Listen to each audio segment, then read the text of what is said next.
그냥 아무 말도 안 하고 넘어가려고 했는데요.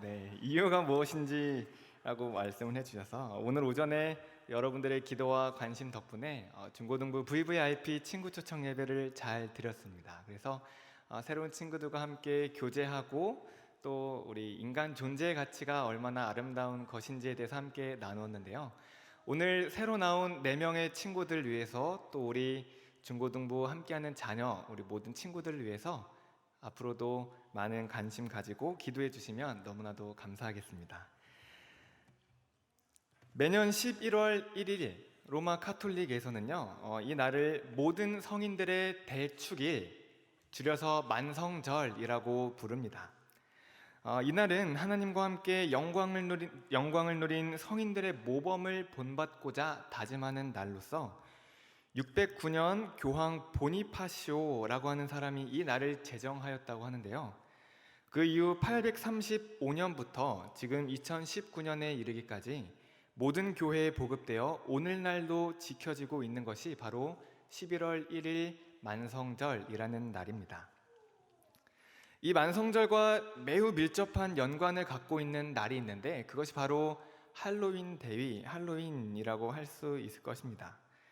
10월 중순부터 10월 말이 되면 여기저기서 할로윈 기념, 할로윈 파티, 여러 가지 문화, 축제, 행사들을 하고 다니는데 오늘날에는 할로윈이 하나의 문화가 되고 또 그로 인해 수많은 상품들이 파생되었지만 사실 이 할로윈의 이 기원은요, 만성절과 연관이 있습니다. 만성절과 같이 생각해 보면 이 11월 1일에는 모든 성인들, 존경받고 신앙이 훌륭한 모든 성인들이 나와서 돌아다니니까 그날에는 귀신들이 어찌할 수 없는 거죠. 그래서 온갖 귀신들이 11월 1일 전날, 즉 10월 31일에 나와서 막 활개를 치고 다니고 자기들끼리 파티를 하고 난리를 치는 마치 그런 날을 이 할로윈의 기원이라고 생각할 수 있을 것입니다. 단지 호박 귀신, 해골 이런 것들이 아니라 모든 귀신들이 다 나와서 돌아다니는 것, 우리는 이것에 이렇게 할로윈의 기원을 한번 생각해 볼 수 있을 것 같아요. 그런데 1517년 10월 31일에는 이 할로윈보다 더욱더 끔찍하고 믿을 수 없는 한 사건이 로마 카톨릭에 일어나고 말았습니다. 그것은 바로 루터가 95개조의 반박문을 성당 문에다가 붙인 사건이었습니다. 그것이 바로 종교개혁의 시작을 알리는 사건이 된 것이죠. 루터 이후로 쯔빙글리, 마틴 부처, 기욤 파렐, 칼빈 등에 의해서 이 종교개혁은 커다란 아주 물결이 되어서 온 유럽을 휩쓸기 시작했습니다. 우리가 종교개혁이라고 하면 관점에 따라서 또 보는 이들에 따라서 많은 이 설명들을 할 수 있겠는데요. 예배 부분에 있어서 특히 좀 한번 얘기해 보려고 하는데 예배 부분에 있어서 중요했던 것은 바로 성찬식이었습니다. 성찬식에 대한 문제가 종교개혁 시기 아주 중요한 쟁점이었던 것입니다. 이것은 곧 미사를 폐지하는 일과도 관련이 있습니다. 종교개혁의 중요한 특징은 미사를 폐지하고 성찬을 드리느냐 혹은 성찬을 드리지 않고 미사를 그대로 드리느냐라는 것으로 그 종교개혁의 여부를 판가름할 수 있습니다. 성찬을 어떻게 이해하고 설명할 것인가, 그에 따라 종교개혁이 이루어졌는가 아닌가를 알 수 있을 것입니다. 저는 오늘 말씀에 근거하여 여러분들과 함께 성찬식 또 세례를 함께 생각해보고 우리가 이 좋은 도구들을 어떻게 대하고 또 어떻게 임하면 좋을지를 한번 배워보고자 합니다. 그런 면에서 저는 저의 명칭이 교육 목사인 것이 참 감사합니다. 가르치고 그러므로 또 함께 배울 수 있어서 참 좋은 것 같아요. 사실 성찬식이 오려면, 성찬과 세례식이 오려면 아직 3주는 더 남아 있어서 이 내용을 함께 다루는 것이 맞을까, 조금은 이르지 않을까 싶었는데 다음번에 저의 설교 기회가 되면 성찬식이 지나버리고 또 6개월을 기다리게 되어서 혼자 생각에 6개월을 기다릴 바에 3주 기다리고 성례에 임하는 것이 좋겠다 싶어서 오늘은 세례와 성찬, 특별히 우리는 성찬에 조금 더 집중하여 함께 이야기를 해보려고 합니다. 오늘날 한국교회 대부분은 부활절을 앞둔 고난주일과 추수감사주일, 이렇게 1년에 2번 세례와 성찬, 줄여서 성례를 집행합니다.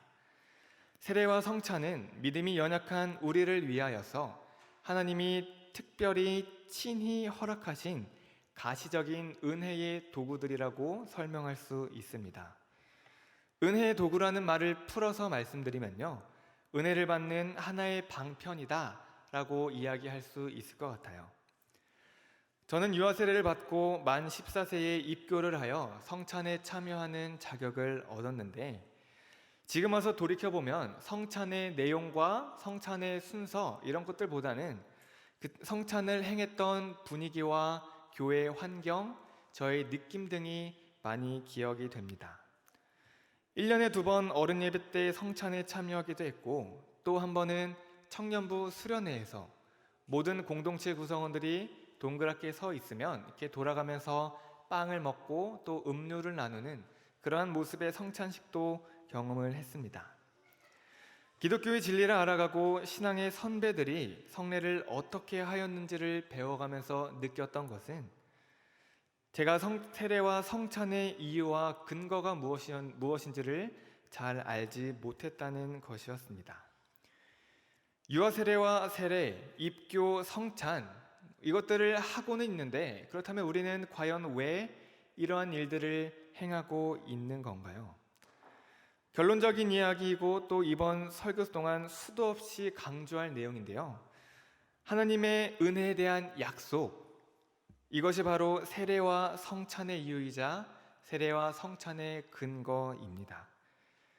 유아 세례 때 가르쳐져야 하는 것은 유아 세례를 받게 해주신 부모님의 은혜가 아니라, 그런 부모님의 넉넉하지 않은 믿음에도 불구하고 믿음의 가정에서 세례를 받게 하신 하나님의 은혜가 가르쳐져야 하는 것입니다.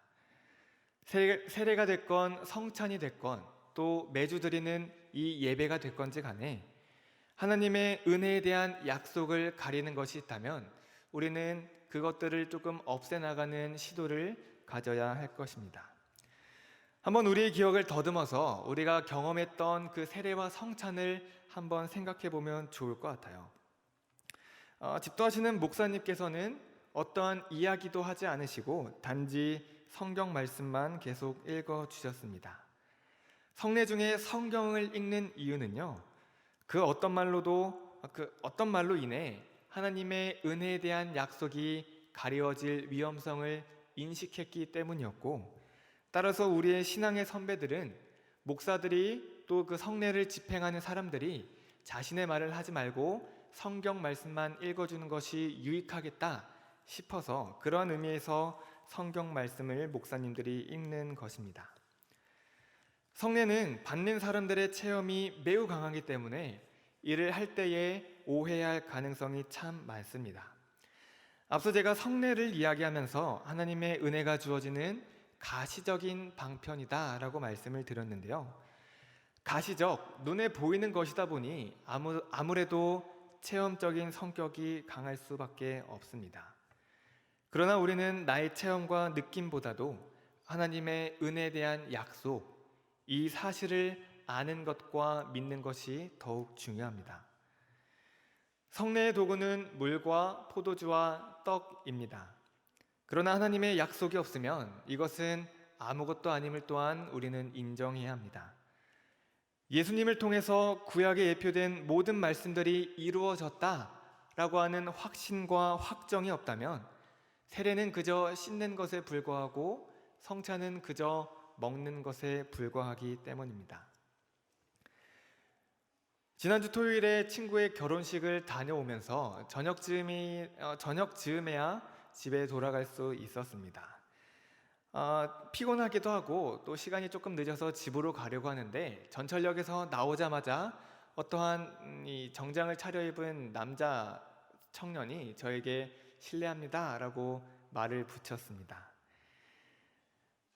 저는 그래서 피곤하니까 그냥 지나치자 라고 생각했는데, 이 도를 아십니까를 너무도 많이 만나서 그런지 그냥 조금 피곤하고 힘들기도 해서 집에 가려고 했는데, 그런데 그 순간에 그 남자 청년이 저에게 하는 말이 6월절에 대해서 이야기하고 싶습니다 라고 이야기를 하는 거예요. 도에 대해서는 한 번 정도 참고 넘어갈 수 있겠지만 6월절을 이야기하는데 목사가 되어서 가만히 있을 수 없겠다 싶어서 그럼 좀 바쁘지만 잠시 한 5분 정도 시간을 낼 수 있을 것 같습니다 라고 해서 이야기를 시작했습니다. 시간이 없으니 짧게 설명해 주세요라는 말이 떨어지기도 무섭게 그 청년은 자신이 가져온 책자를 보여주면서 이렇게 사복음서의 말씀이 짜깁기 되어 있는 그 책자였는데요. 그 책자를 보여주면서 여기 보시면 6월절을 지켜야 하나님의 자녀가 될 수 있습니다 라고 성경이 말하고 있다라고 저에게 이야기를 했습니다. 바라기는 사실은 저는 아직 나이도 어리고 그래서 그냥 청년인 것 같긴 하지만 그래도 정장까지 입었는데 그래도 교회 다니는 사역자이기를 알아주길 원했던 마음이 있었는데 그 청년이 보기에는 그냥 청년이었던 것 같습니다. 교회에 다녀본 적이 있냐고, 교회 6월절에 대해서 들어본 적이 있냐고 이야기하길래 사실 저는 목사입니다 라고 이야기하고 싶었지만 그냥 교회 몇 번 나가본 청년인 것 마냥 그렇게 대화를 시작했었는데요. 그 사람이 이야기하기로는 6월절을 지켜야 또 6월절이라고 표현되는 이 세례와 성찬, 그것을 지켜야지만 하나님의 자녀가 될 수 있고 구원을 받을 수 있다라고 이야기를 했습니다. 그래서 저는 요한복음 3장에 보면 예수님의 이름을 믿는 사람들이 구원을 받을 수 있다라고 들은 것 같은데 그거는 어떻게 되는 건가요? 라고 이야기를 했고 결론적으로 야고보서의 말씀을 하면서 행함이 없는 믿음은 죽은 믿음입니다 라는 이야기도 듣고 여러 가지 잠깐 시간을 나누었는데 저는 좀 이야기가 길어질 것 같기도 해서 그래서 예수님 믿으면 하나님의 자녀가 된다고 우리는 성경에 분명히 기록되어 있다고, 그러니까 성경을 한번 잘 읽어보시기 바랍니다 라는 말과 함께 팔을 한번 툭 쓰다듬어 주고 저의 길을 갔던 그런 경험이 있습니다.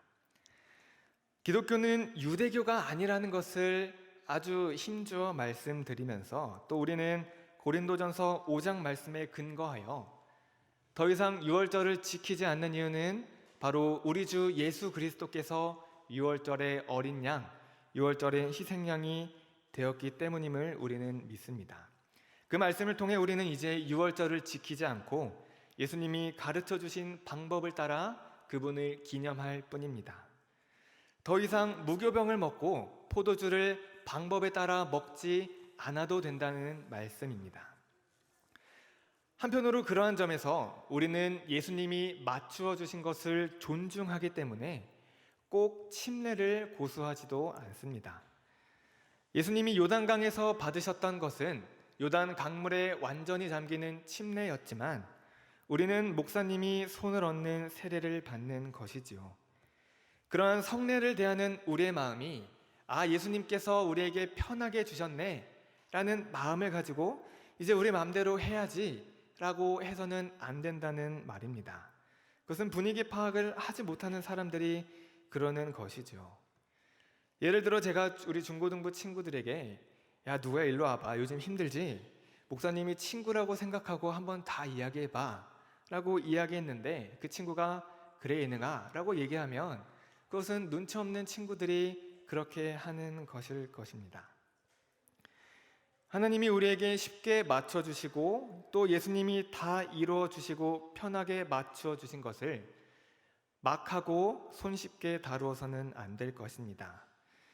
이야기를 들어보니 어떠한 다른 교단에서는 포도주는 서양에서 들어온 것이니 우리는 막걸리로 합시다 라고 했던 교단도 있다고 그래요. 제가 보기에 이거는 정말 막 하는 것 같아요. 그것은 하나님이 맞춰주신 것을 존중하지도 않고 귀하게 여기지도 않는 태도일 것입니다. 또 어떤 분들은 성례의 도구 자체를 신비한 능력이 있는 것처럼 대하기도 합니다. 앞서 성례의 도구란 물과 포도주와 떡이라고 말씀을 드렸는데요. 저의 지인이 이스라엘에 가서 요단강에서 침례를 받는 모습을 SNS에 올린 그런 적이 있습니다. 저의 친한 대학교 친구였기에 그 사람이 유아 세례를 받고 입교를 받아서 교회 공동체의 일원이 되었다는 것을 저는 너무나 잘 알고 있었는데 요단강에서 두 손을 모으고 침례를 받기 위해 준비하고 있는 사진이 SNS에 올라왔습니다. 그 사진을 보고 세례 안 받았냐고 제가 물어보고 싶었는데 참고 그런 기억이 있었습니다. 또 어떤 분들은 가나에서 가져온 포도주로 세례를 성찬을 가진다라고 이야기하기도 해요. 제가 힘주어 말씀드리지만요, 우리에게는 결코 이러한 성례의 도구들이 중요한 것이 아닙니다. 물론 요단강 물로 세례받고 침례받을 수 있고 가나에서 가져온 포도주로 성찬에 참여할 수 있겠지만 우리는 더 이상 그 도구들 자체에 집중하지 않고 그 도구들에 집착하지 않습니다. 나는 요단강에서 세례받은 사람이야 라고 말하는 순간 그것은 문제가 생기는 것이고, 나는 가나에서 가져온 포도주로 성찬한 사람이야 라고 말하는 순간 우리의 성례가 무언가가 잘못된 것입니다. 성례가 진행되는 반주와 분위기, 이 모든 것들을 고려하여 성례를 집행할 필요가 있지만, 또 그렇게 하면 우리 각 사람이 느끼는 그 마음에 엄청난 긍정적인 또 아주 효과적인 그런 영향이 있기는 하지만 효과가 지나치게 되면 우리의 행하는 그 일들의 정당성의 근거를 오해하게 될 수 있습니다. 우리의 세례와 성찬은 받는 사람들이 거룩하고 엄숙한 느낌을 받게 하기 위하여 드리는 것이 아닙니다. 성도들에게 감동을 주는 것은 오직 성령님께서 하시는 일이기 때문입니다.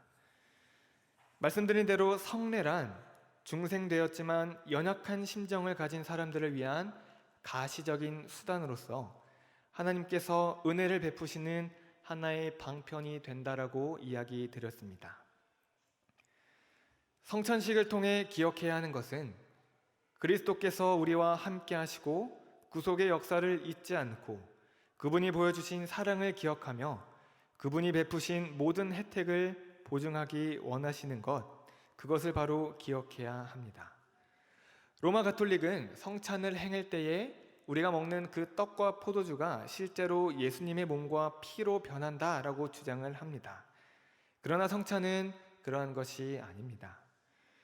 성찬을 통해서 우리가 깨닫고 기억해야 하는 것은 이 떡과 포도주가 우리 몸에 들어오는 것처럼 우리가 이미 우리의 주 예수 그리스도와 연합되었고 교제하고 있음을 기억하는 것이고, 이것들을 통하여서 하나님께서 은혜를 베풀어 주시겠다고 약속하셨음을 기억하는 것, 그것이 바로 성찬의 정당성이자 성찬의 근거입니다. 신앙의 선배들은 성찬을 할 때에 주의해야 할 것 3가지를 말씀해 주셨습니다. 첫 번째로는 성찬을 미신화하지 말 것, 성찬 자체가 어떠한 신비한 능력을 가지고 있다고 여기지 말 것이었고, 두 번째, 성찬은 연약한 믿음을 돕는 것에 목적이 있으며, 마지막으로 세 번째, 그리스도께서 우리 안에 있는 연합만이 아니라 우리 교회 공동체원 모두가 서로 사랑하는 마음으로 성찬에 임해야 한다라고 이야기했습니다.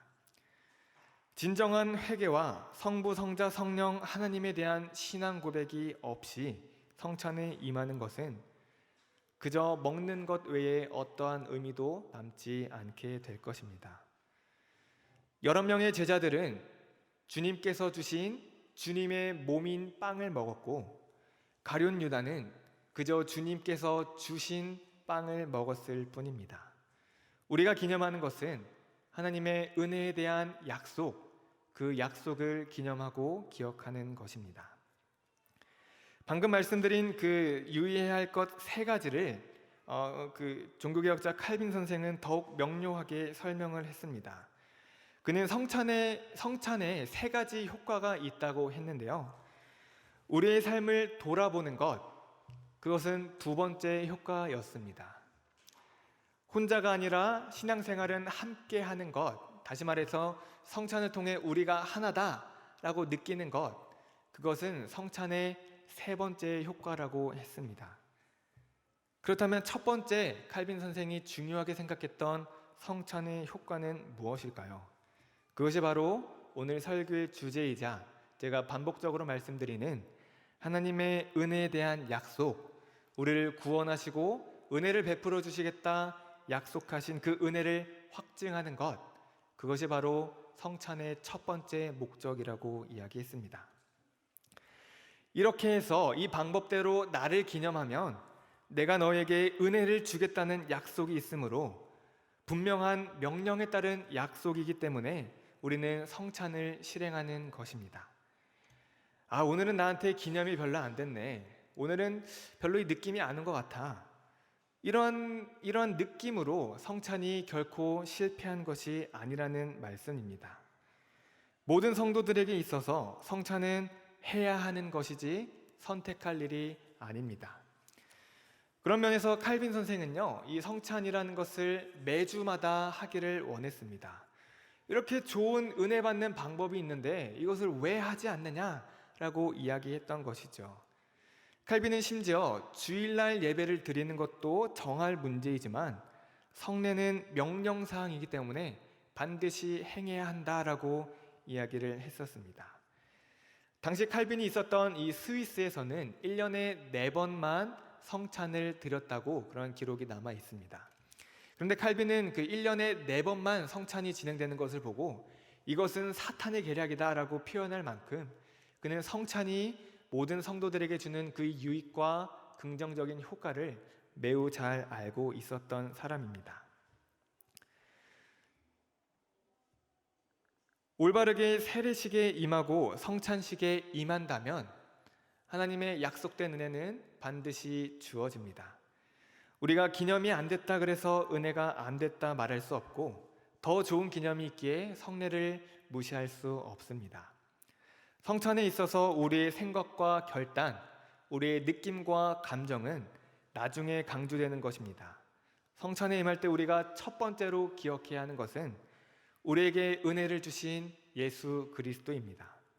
그 예수님을 기념하여 이 성찬을 행할 때마다 하나님께서 은혜를 주시겠다고 하신 그 약속을 믿고 행하는 것이 바로 성찬인 것입니다. 모든 교회가 칼빈 선생의 말을 따라 매 주일마다 성찬을 할 필요는 없겠지만 성찬이 가지고 있는 원래의 목적과 그 효과를 생각해 본다면 적어도 우리가 성찬에 임할 때의 앞으로의 마음가짐은 달라질 것이라고 저는 생각합니다. 나의 개인적인 느낌과 감정 또한 교회의 분위기가 기억되는 것이 아니라 하나님의 은혜에 대한 약속이 기억될 때 우리는 올바른 세례와 성찬을 드렸다고 말할 수 있을 것입니다. 이러한 면에서 볼 때 은혜를 받았다고 말할 때에 우리의 감정과 느낌, 눈물이 얼마나 흘렀나, 목이 얼마나 쉬었나, 기도를 오랫동안 했나, 그렇지 않았나는 결코 첫 번째로 고려돼야 될 사항은 아닙니다. 은혜를 받았다고 할 때에 첫 번째로 고려돼야 하는 것은 나를 구원하신 하나님의 은혜에 대한 확실한 지식과 믿음이 있는가 없는가입니다. 그 약속을 믿는 믿음 다음에 눈물이 나고 목이 쉬고 아주 오랫동안 기도하고 풍성한 기도의 시간 가운데 들어가는 것, 이러한 현상들이 따라오는 것이 올바른 은혜 받음이라고 저는 생각합니다. 하나님께서는 믿음이 연약한 우리들을 위하여 가시적인 볼 수 있는 은혜의 방편, 은혜의 도구들을 주셨습니다. 그것이 오늘날 우리가 행하고 있는 세례이고 성찬입니다. 우리가 6개월에 한 번씩 이 세례와 성찬을 드리기 때문에 어쩌면 아무런 느낌 없이 그저 연례 행사처럼 드릴 수도 있겠지만 바라기는 3주 후에 있을 세례와 성찬, 또 앞으로 우리의 인생에서 드리는 모든 세례와 성찬에서 하나님의 은혜에 대한 약속, 이 약속을 먼저 기억할 수 있으면 좋겠습니다. 이 약속 위에서 우리의 예배와 우리의 신앙과 성도들의 교제가 있는 것입니다. 하나님의 은혜에 대한 약속을 굳게 믿고 세례와 성찬에 올바르게 참여하여 우리에게 부어주시겠다 약속하신 그 하나님의 은혜를 모두가 풍성히 경험할 수 있는 우리 인광교회가 되기를 간절히 소망합니다. 기도하겠습니다. 하나님 아버지, 우리가 세례와 성찬에 임할 때마다 또 매주일 예배를 드릴 때마다 우리를 구원하신 하나님의 은혜에 대한 약속을 굳게 믿게 하셔서 그 약속된 은혜를 기쁨으로 받아 누리는 모든 교회 공동체가 될 수 있도록 인도하여 주옵소서. 예수님의 이름으로 기도합니다.